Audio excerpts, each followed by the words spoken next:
दाओसमध्ये मुख्यमंत्र्यांच्या नेतृत्वात 20 सामंजस्य करारांवर सही। JSW कंपनी राज्यात 3 लाख कोटींची गुंतवणूक करणार। महाराष्ट्रात आतापर्यंत 4,99,321 कोटींची गुंतवणूक। स्टील पायाभूत सुविधा, सिमेंट, लिथियम बॅटरीमध्ये मोठी गुंतवणूक।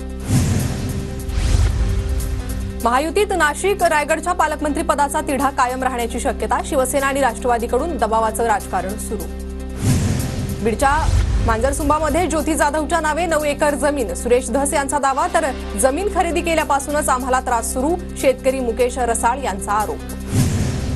विष्णू साठेसारख्या गुन्हेगाराला जेलचा चॉईस। अंजली दमानी यांचं ट्विट करत नवा दावा, तर चाटेनं बीडऐवजी लातूर कारागृहाची मागणी का केली? दमानी यांचा सवाल। वाल्मिक कराडला आज बीड कोर्टात हजर करणार। कराडची एसआयटी कोठडी संपत असल्यानं आज कोर्टात हजर करणार। संतोष देशमुख हत्या प्रकरणी वाल्मिक कराडवर मकोका। धनंजय मुंडेंना कोणत्याही कोर्टानं गुन्हेगार ठरवलं नाही। मुंडेंवरचा कोणताही आरोप सिद्ध झाला नसल्यानं राजीनामा देण्याचं कारण नाही। दिलीप वळसे पाटलांची प्रतिक्रिया। सांगलीत आज सकल मराठा समाजाकडून 1 दिवसीय धरणे आंदोलन। संतोष देशमुख हत्या प्रकरण, सोमनाथ सूर्यवंशी मृत्यू प्रकरणी आंदोलन। सकाळी 11 वाजता आंदोलनाला सुरुवात होणार। पंढरपूरमध्ये आज संतोष देशमुख हत्या प्रकरणी जनआक्रोश मोर्चा। सकाळी 11 वाजता जनआक्रोश मोर्चाला सुरुवात होणार। देशमुख कुटुंब जनआक्रोश मोर्चात सहभागी होणार। परभणी जिल्ह्यात विविध आंदोलनाच्या पार्श्वभूमीवर 31 जानेवारीपर्यंत कलम 37 लागू। कायदा सुव्यवस्था अबाधित ठेवण्यासाठी जिल्हाधिकारी रघुनाथ गावडेंचा आदेश। यंदाच्या अर्थसंकल्पात मला कठोर निर्णय घ्यावे लागतील। गतवर्षी निवडणुकीमुळे सवलती दिल्या, आता पुढील 5 वर्षांसाठी आर्थिक शिस्त पाळावी लागेल। उपमुख्यमंत्री अजित पवारांचं वक्तव्य। उपमुख्यमंत्री अर्थमंत्री अजित पवार यांचं आज बैठकांचं सत्र सुरू। अर्थसंकल्प नियोजन बैठकीला मंत्र्यांची हजेरी। प्रत्येक विभागाच्या मंत्र्यांना बजेट नियोजनात आपले मुद्दे मांडता येणार। छगन भुजबळांना सुप्रीम कोर्टाचा दिलासा। हवाला प्रकरणी छगन भुजबळांच्या जामिनाविरोधातील ईडीची याचिका सुप्रीम कोर्टानं फेटाळली। राज ठाकरेंचा उद्यापासून 3 दिवसीय नाशिक दौरा। स्थानिक स्वराज्य संस्थांच्या निवडणुकांच्या पार्श्वभूमीवर दौरा। अभिनेता सैफ अली खानचं घर विद्युत रोषणाईनं उजळलं। सेफची सुरक्षा वाढवली, इमारतीतही सीसीटीव्ही लावले। स्थानिक स्वराज्य संस्थांच्या निवडणूक याचिकांवरील सुनावणी 28 जानेवारीपर्यंत लांबणीवर। याचिकांचा समावेश आजच्या कार्यसूचीत नसून 28 तारखेच्या कार्यसूचीत। रत्नागिरीत ठाकरे गटाला धक्का। तालुका प्रमुखांनी पदाचा आणि प्राथमिक सदस्यत्वाचा दिला राजीनामा। राजीनाम्यानंतर प्रदीप साळवी एकनाथ शिंदेंच्या शिवसेनेत प्रवेश करणार असल्याची चर्चा। वसंतदादा शुगर इन्स्टिट्यूटची उद्या वार्षिक सर्वसाधारण सभा। शरद पवार आणि अजित पवार पुन्हा एकाच व्यासपीठावर येणार। ठाकरे गटाच्या मिलिंद देवरा यांचं मुख्यमंत्री फडणवीसांना पत्र। बेकायदेशीरपणे मुंबईत राहणाऱ्या बांगलादेशींना बाहेर काढा। देवरा यांची पत्रातून मुख्यमंत्र्यांकडे मागणी।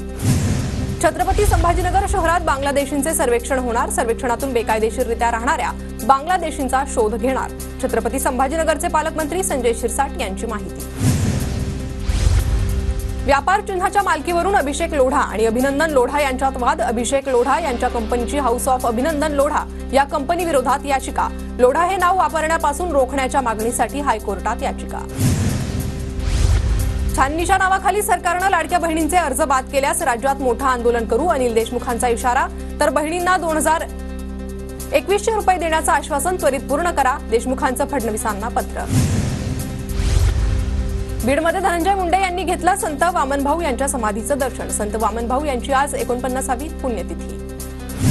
रिक्षा आणि टॅक्सीच्या दरात 3 रुपयांची वाढ करण्याची मागणी। रिक्षा आणि टॅक्सीच्या युनियनकडून भाडेवाढीचा प्रस्ताव मान्य झाल्यास रिक्षाचे भाडे 23 वरून 70, टॅक्सीसाठी 28 रुपयांवरून 31 रुपये मोजावे लागणार। बुलेट ट्रेन प्रकल्पात बोगस कागद दाखवून कोट्यवधी रुपये लुटले। माजी केंद्रीय राज्यमंत्री कपिल पाटील यांच्या कुटुंबियांनी पैसे लाटल्याचा सुरेश म्हात्रेंचा आरोप। टोरेस गैरव्यवहार प्रकरणी 9 परदेशी आरोपींविरोधात ब्ल्यू कॉर्नर नोटीस। 8 युक्रेनचे आणि 1 तुर्कस्तानचा नागरिक असल्याचं समोर। मुख्य आरोपीनं 200 कोटी रुपये परदेशात पाठवल्याचा संशय।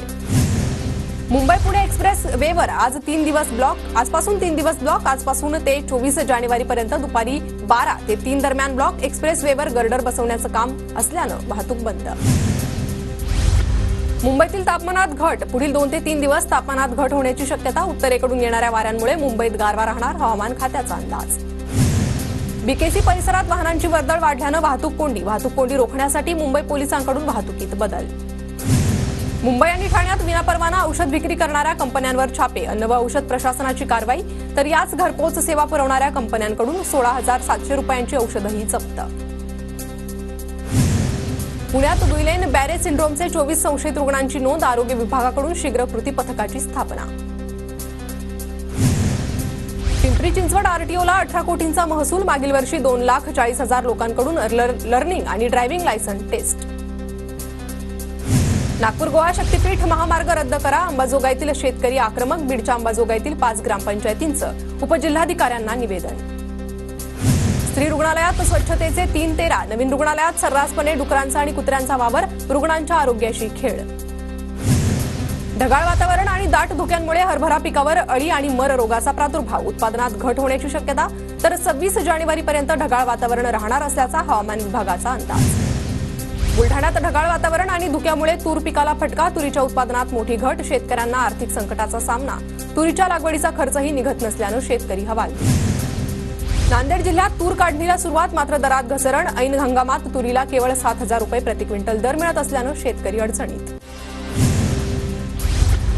इसापूर धरणातून सहस्त्रकुंडापर्यंत पाणी सोडण्याची शेतकरी शिष्टमंडळाची मंत्री इंद्रनील नाईकांकडे मागणी, लाखो रुपयांची पिकं पाण्याअभावी करपल्यामुळे शेतकऱ्यांकडून मागणी. नागपूर आंतरराष्ट्रीय विमानतळाच्या धावपट्टीचे रिकार्पेटिंगचे काम अपूर्णच, केंद्रीय मंत्री नितीन गडकरींनी एका महिन्यात काम पूर्ण करण्याचे दिले होते निर्देश, मात्र मुदत संपूनही काम अपूर्णच. अमरावती जिल्ह्यात फेब्रुवारी महिन्यात 111 ग्रामपंचायतींची पोटनिवडणूक, 131 ग्रामपंचायत सदस्य तर 5 सरपंचांची निवड होणार. पोटनिवडणुकांचा 10 फेब्रुवारीपर्यंत कार्यक्रम जाहीर होणार. अकोल्यात पुन्हा थंडीची वाट, गेल्या 8 दिवसात 4 अंश सेल्सिअसनं पारा घसरला, ठिकठिकाणी नागरिकांकडून शेकोट्यांचा आधार. कोल्हापूरच्या दत्तवाडमध्ये ऊस वाहतूक करणारा ट्रॅक्टर पलटी, रस्त्याच्या दुरवस्थेमुळे ट्रॅक्टर पलटी. श्रीराम प्रतिष्ठापना वर्षपूर्ती निमित्तानं नागपुरातील महाल परिसरात दीपोत्सव साजरा, आकर्षक रांगोळी काढून दिव्यांची आकर्षक रोषणाई, मनोरम दृश्य पाहण्यासाठी नागरिकांची मोठी गर्दी. कर्नाटकातील साखर कारखान्यातील मळ मिश्रित सांडपाणी कृष्णा नदीत, जनावरांच्या पिण्याच्या पाण्यावर विपरीत परिणाम, प्रदूषित घटकावर कारवाई करण्याची ठाकरे गटाची मागणी. गावच्या मुक्ताईनगरमधील पुरणाड फाट्याकडून विदर्भाकडे जाणाऱ्या रस्त्याची दुरवस्था, तातडीनं रस्ता दुरुस्त करण्याची वाहनधारकांची मागणी. अमरावतीच्या मोर्शीतील हिवरखेडमध्ये अवैध सेंद्रिय खतांच्या 600 बॅग सील, याच सांगली कनेक्शन असल्याची चर्चा.